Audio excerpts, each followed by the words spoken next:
Welcome to the Orange County Registrar of Voters, the ABCs of being a poll worker webinar. Today's July 27, 2010. I'm Brett Rowley, the Community Outreach Manager. And I'm Imelda Carrillo, the Election Services Manager. So today we're going to go over just the basics about being a poll worker. The agenda includes what our poll worker needs are, the benefits of being a poll worker, the qualifications for being a poll worker, how to volunteer, how to sign up, the recruitment process, poll worker pass, which is new for 2010, training, survey results, election day and how that goes, and we'll have time for any questions at the end. So let's first talk about Orange County's need for poll workers. In any given countywide election, approximately 6,000 plus poll workers are needed to support poll sites throughout the county. We count on the support of the citizens across the county to help us put on the given election for any election that happens throughout the year.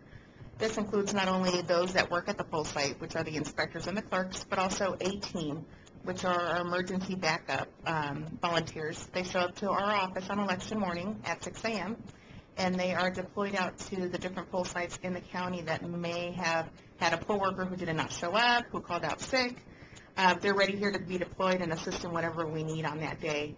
We also have coordinators, approximately about 250 to 300 per election, and they are there to assist with any technical issues to the poll sites or any processing questions that the poll workers may have on election day.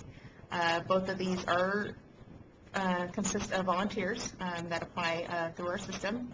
A-team volunteers include not only our English need, but also our bilingual needs in the 4 languages we support, which are Spanish, Chinese, Vietnamese, and Korean.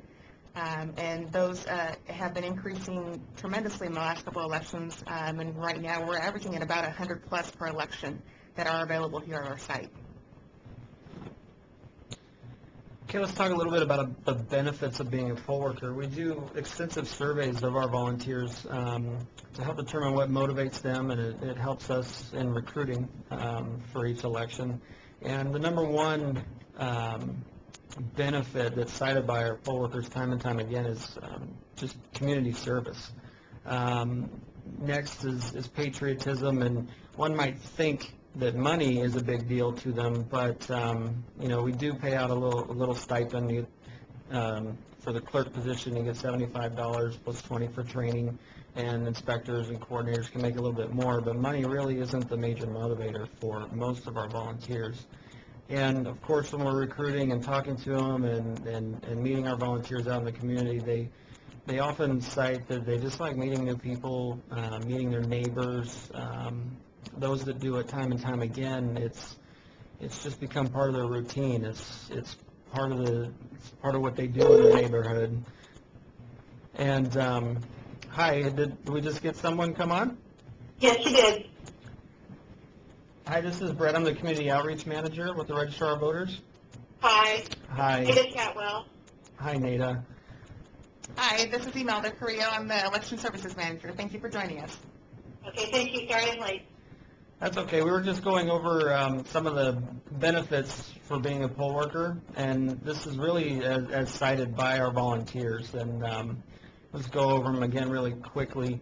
Community service is the number one benefit listed by our volunteers time and time again. Nada, can I ask a question real quick?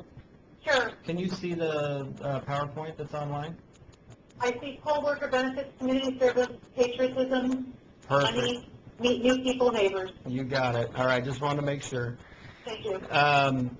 Yeah, so patriotism is listed often by the volunteers, and we were just discussing money. One might think that money is a major motivator, and although our volunteers do get a stipend, it's not one of the major motivators that or benefits that they cite. And of course, there's meeting their neighbors, and it's a community event, and a lot of people do it time and time again. It just becomes part of their tradition, their ritual, if you will, in their neighborhood.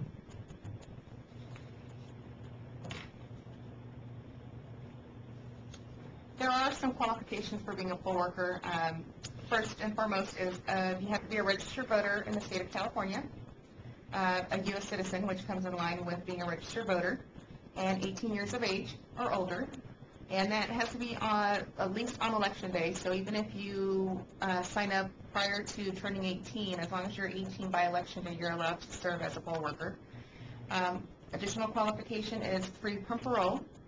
And we have bilingual there as an optional. As I mentioned earlier, we do service 4 languages as required by state law and the VRA Act. And that's always a benefit for us because we're always looking to increase our numbers in that area. And there is a caveat there. We do have a high school student program that requires minimum age of 16. And there's additional qualifications that we'll go into a little bit later. Now, some of these rules or qualifications have changed recently, like the being registered as a voter in the state of California. That just a few years back, you actually had to be registered in the county for which you were going to work. So we were only allowed to recruit volunteers from Orange County. And with this law change that you only have to be registered in the state of California, it's really helped us out, especially in our bilingual recruitment, because we get a lot of bilingual volunteers from Riverside and Los Angeles County and some from San Bernardino as well. So it's fantastic they're able to do it and willing to drive that far. In addition, the student poll worker program, and we'll discuss that more as we go through, they moved down. You used to have to be a senior in high school, but they made it recently to 16 years of age and a junior in high school. So that's really increased our availability of student poll workers as well. So signing up is easy.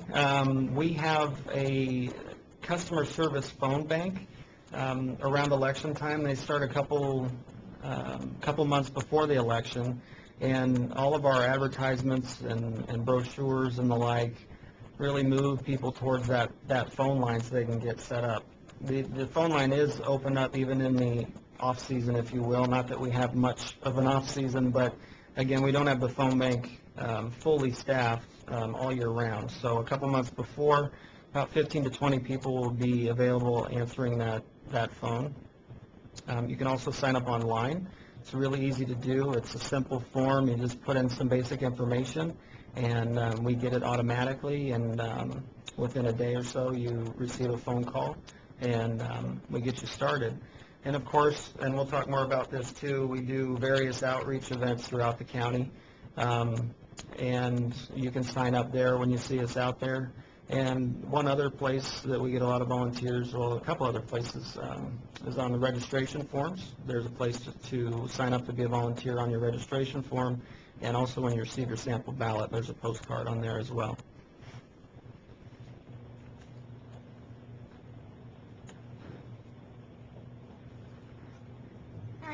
Talking about students and county poll workers, as I mentioned earlier, students, we have a high school student program, and we are actively involved with the different high schools throughout the county.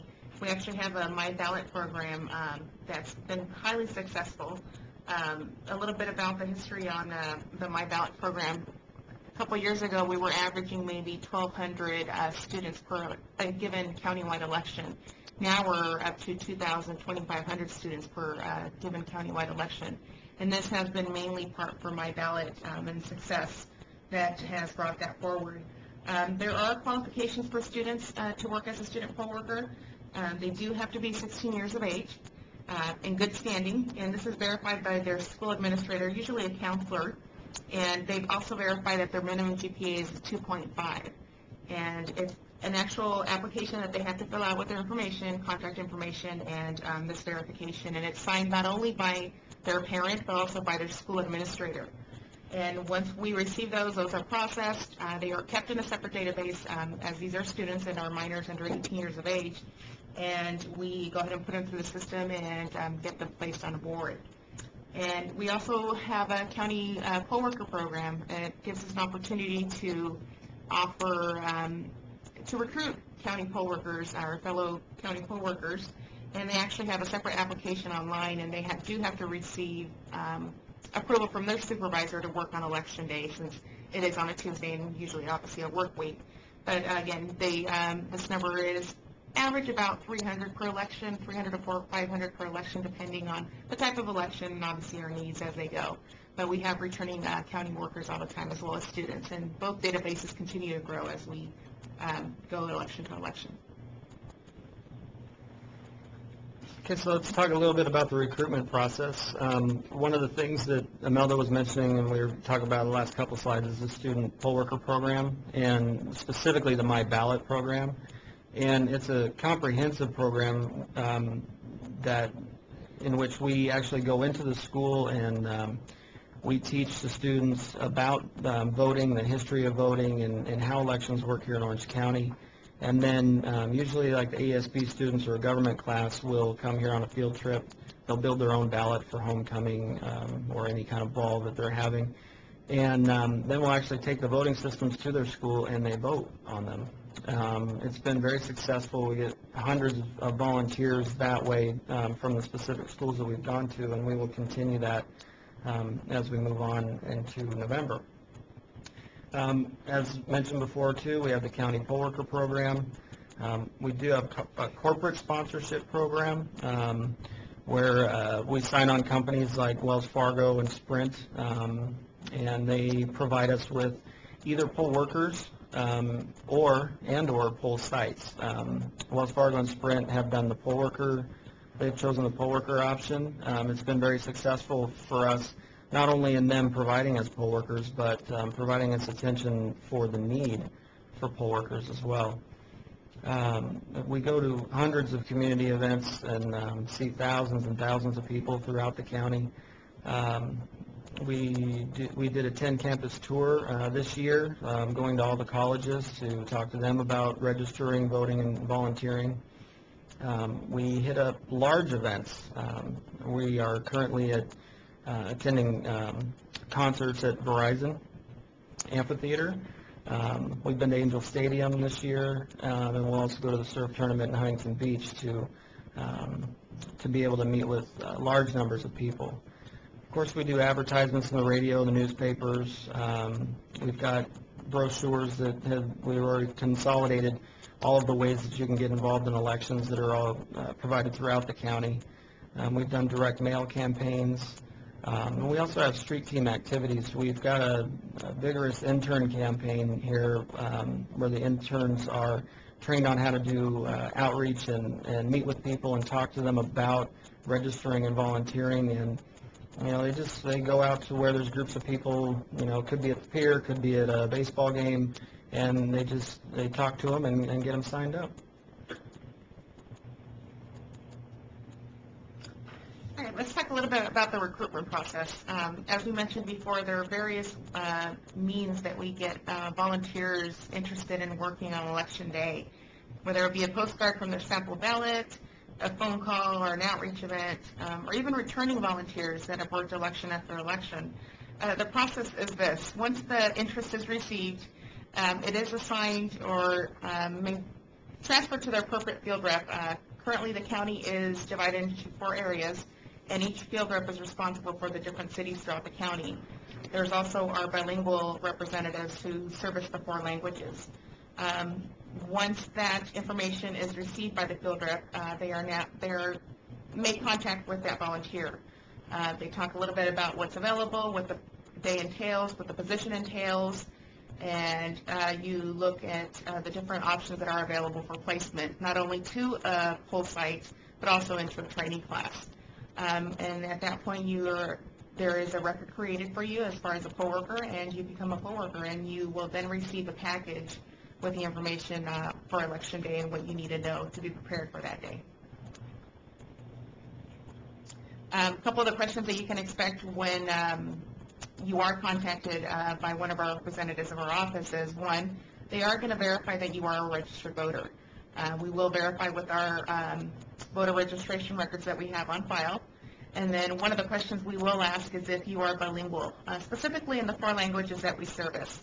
And what will happen if you say that you do speak Vietnamese or Chinese, you will be transferred over to the specific representative for that language to make sure that they can have a conversation with you in that language, and you are able to communicate with a voter that may come to your poll site on Election Day.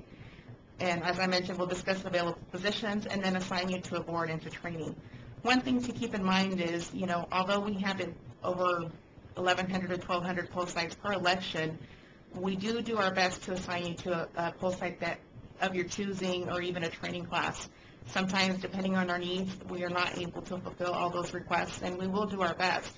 However, the sooner you sign up and the sooner you contact us and place you on a board into a training class, you have better options. The closer we get to Election Day, our options tend to be limited, and our needs tend to focus in the areas that we need them, specifically inspectors or clerks for Election Day.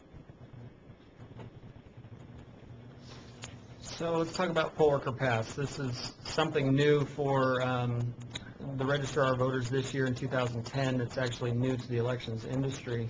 And the Poll Worker Pass was created to provide poll workers immediate access to their election information from home, from their office, anytime they want.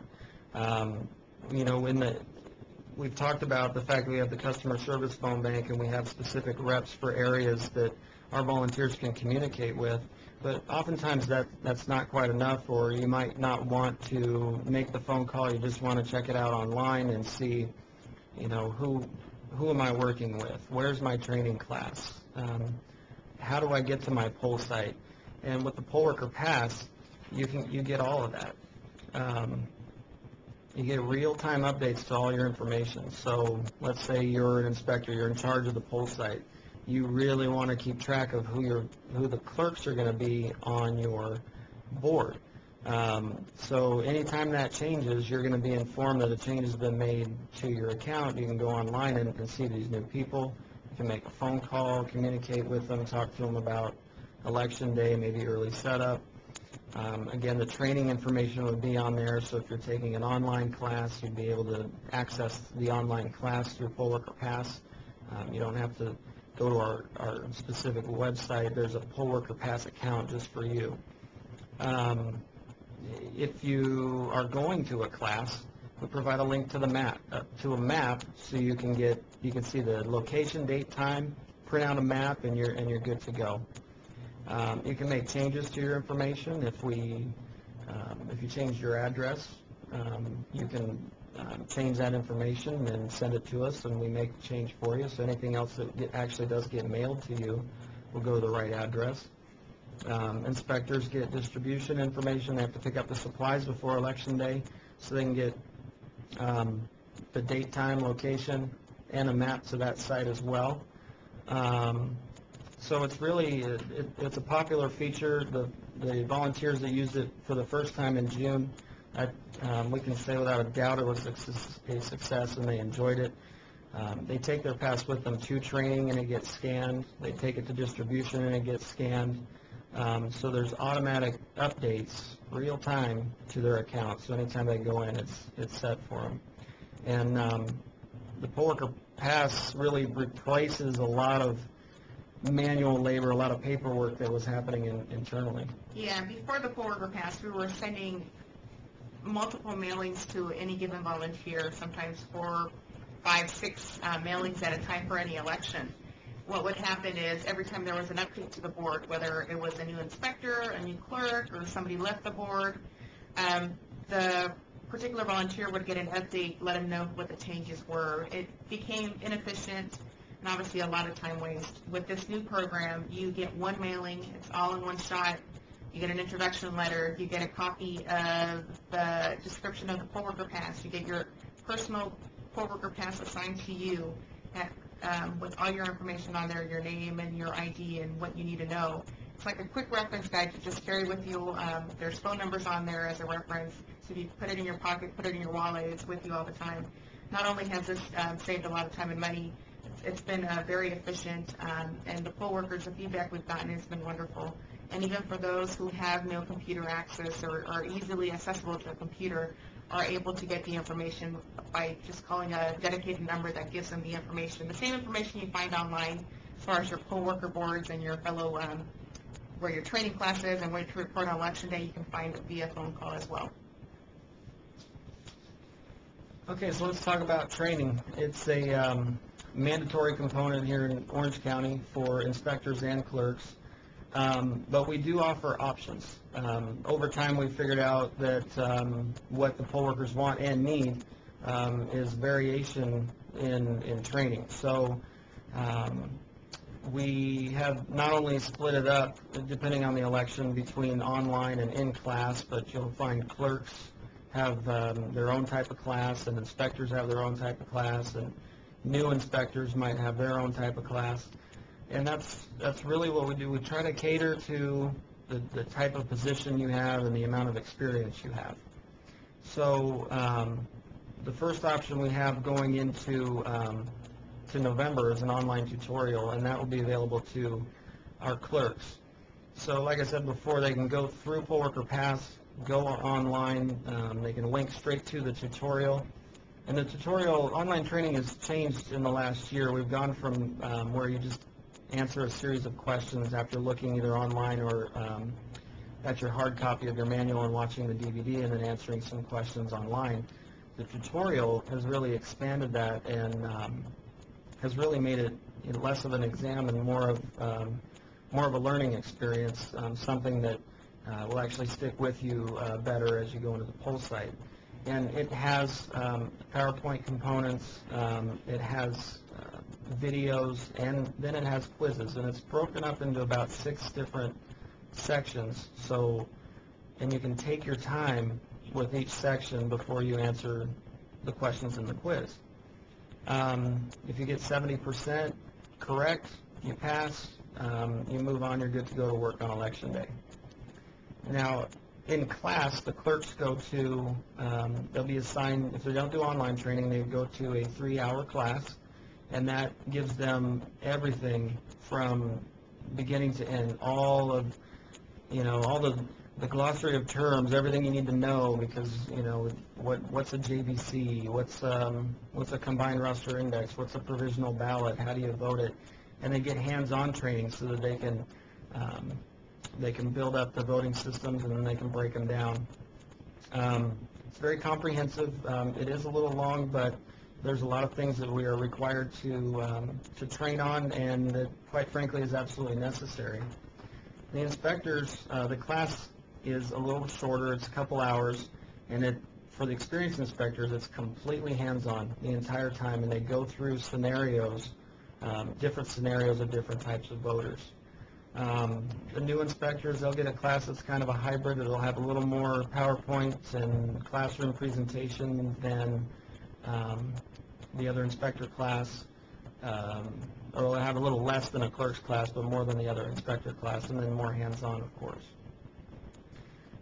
We do provide a series of poll worker practice events. This is something that we have expanded. We were up to 7 poll worker practice events for the June primary, and we'll increase it even more going into the November general election.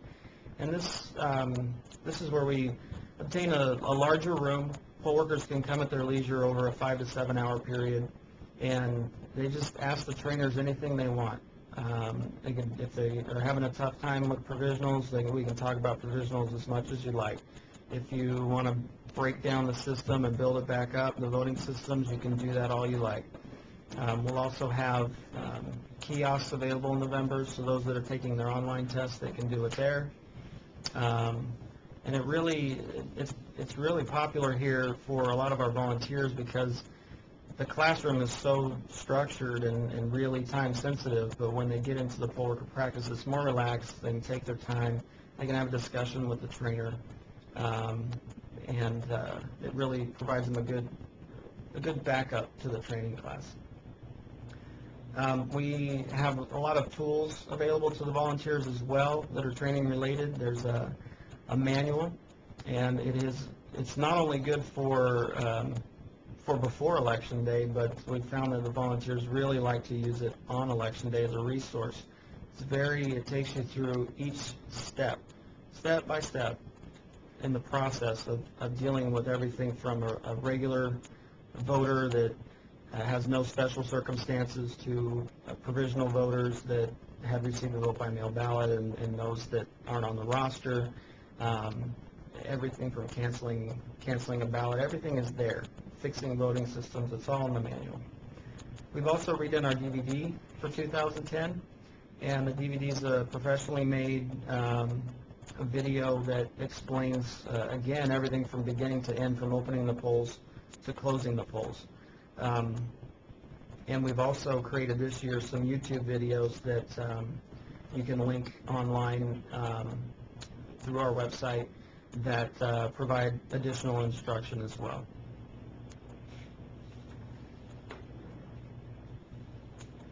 Now that you've signed up as a poll worker, what can you expect on Election Day? Your day normally would start at 6 a.m. You report to your assigned poll site or assigned location if you're an A-team or coordinator to a particular poll site as well. And it ends approximately at 9 p.m. Polls close at 8 p.m., but it takes you about an hour to close down, turn down all the equipment, pack up everything that you need to send as far as items to the collection center, which is done by the inspector and a clerk.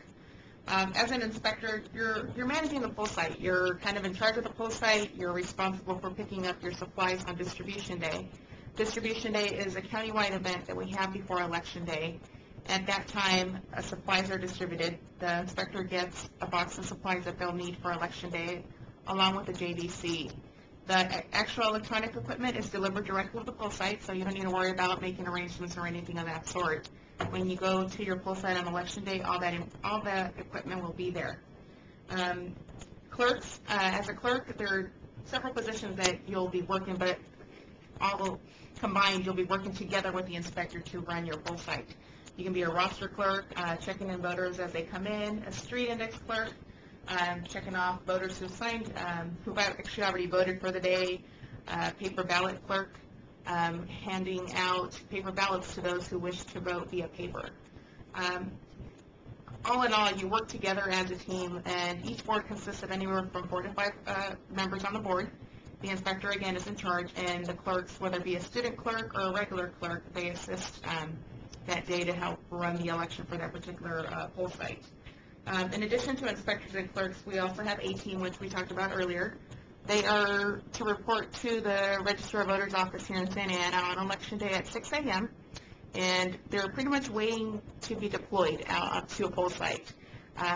We assign, what happens is inspectors will call in, that they're responsible for calling in and letting us know that a particular clerk did not show up to work on Election Day. Sometimes we have inspectors who may panic and worry that clerks may not show. On Election Day, we do have that backup and are ready to send out replacements as needed. In addition, additional support is coordinators.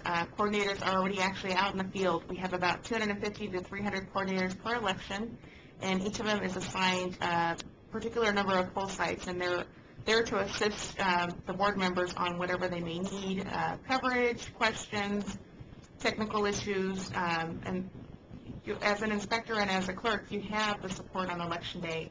In addition, we have the help desk available since 5:30 in the morning till close of the polls, 9:30, 10 o'clock at night. We're only a phone call away. Inspectors actually get a phone from our office in their supply box, and it's for their use for Election Day, so they can contact us and be in contact should they have any questions on Election Day. In addition, we also have about 40 to 50 tech support operators on Election Day. If there is something that goes wrong with an electrical equipment, they get an error code or anything of that sort, they can walk them through it via the phone. If they are unable to resolve those issues, we also have a rapid deployment team available, strategically located throughout the county, that will be deployed to your poll site in case you are unable to resolve the issue via the phone. So there's always help a phone call away, somebody who's willing and available, ready to assist you to help make your experience on Election Day a lot smoother and make sure you're able to run your poll site adequately and comfortably as well.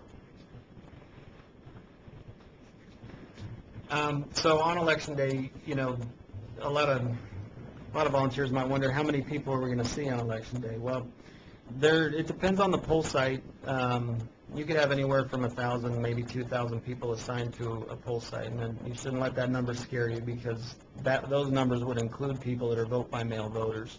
And in Orange County, we're probably creeping towards 35–40% vote-by-mail, depending on the election. And it's over 600,000 of our 1.6 million registered voters are vote-by-mail. So even though the number seems high at 1,000 or 2,000, they don't all vote at the poll site, but they are assigned there because they could show up. So throughout the day you do that. As Imelda was saying, you get there at 6 in the morning and do your setup. Takes about an hour. You need at least that much time. And then the voters, a lot of times they'll be right there as soon as you're setting up and ready to go, because the busiest time in the morning is before work. It lasts a couple hours, and it usually calms down a little bit, and then at lunchtime it picks up.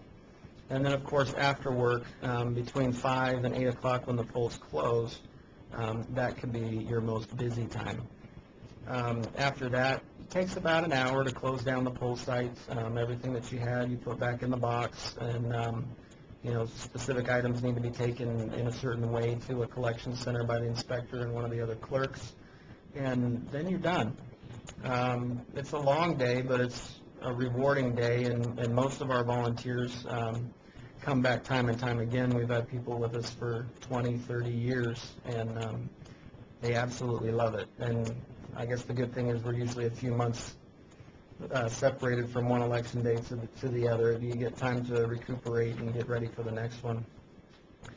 In fact, when we take a look at our survey results, as we do extensive surveys of our volunteers, and coming out of the June election, for example, 92% of our poll workers had a favorable experience, and we think that's pretty good rate. We always shoot, obviously there's room for improvement, and we'll shoot to make that even higher, but that's a good sign. As we look at the next number, 89% of our poll workers are likely to volunteer again, and that's great.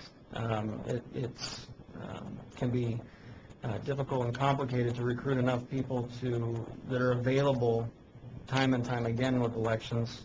We have our regularly scheduled elections with the primaries like this year and the generals, but then we often have elections in between where our volunteers are called on again and again, and we really have a great group of people that truly enjoy what they do.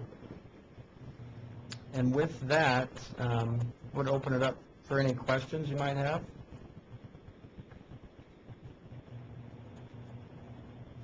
No? No? Okay. Here's my name and number and email address, and that of Imelda as well. If you have any questions, you want to get in contact with us. If you want to volunteer, or if you have any ideas to help us recruit volunteers, we'd appreciate it.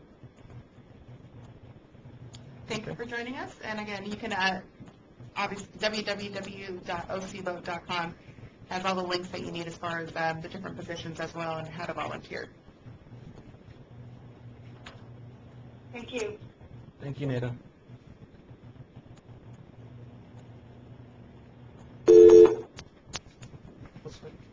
Nada,